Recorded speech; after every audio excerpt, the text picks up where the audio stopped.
Hi, hello, வணக்கம் மக்களே. நான் உங்க கனகா அஜித்குமார் பேசுறேன். இன்னைக்கு வந்து எந்த வீடியோ பத்தி பார்க்க போறோம் அப்படின்னு சொல்லி பார்த்தீங்கன்னா, இன்னைக்கு வந்து பார்த்தீங்கன்னா, ஆடி 18ன்னு சொல்லுவாங்க. ஆடி 18 வந்து ஆடி பெருக்கு, 18 பெருக்கு, ஆடி 18 அப்படின்ற மாரி சொல்லுவாங்க. அந்த ஆடி 18ல என்னென்ன பண்ணுவாங்க அப்படின்றத பார்க்கலாம்.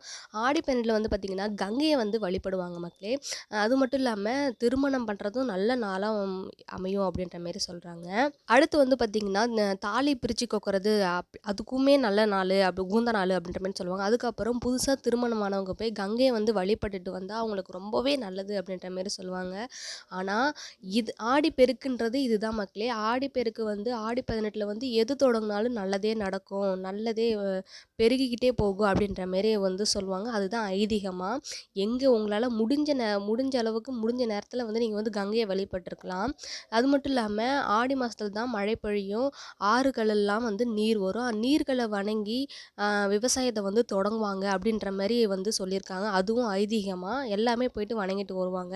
அது மட்டும் இல்லாம அம்மனுக்கு வந்து பார்த்தீங்கன்னா, பயிறு வகைகள் மத்தபடி வெஜ் ஐட்டம்ஸ்லாம் சமைச்சு படைச்சு சாப்பிடுவாங்களாம். ஆனா, இப்ப இருக்கிற காலகட்டத்தில என்ன அப்படி மாறிக்கிட்டு வருது அப்படின்னு சொல்லிட்டு பார்த்தீங்கன்னா, ஆடி 18னாவே நான்வெஜ் தாங்க எடுத்து சாப்பிடுவாங்க.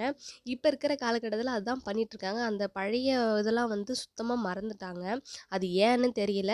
அதேபோல உங்க ஊர்ல வந்து ஆடி 18ல வந்து இந்த மாரி நாங்க அங்கேயே வழிபடுவோம். இல்ல நாங்க நான்வெஜ் தான் சாப்பிடுவோம்னா கமெண்ட்ல சொல்லுங்க.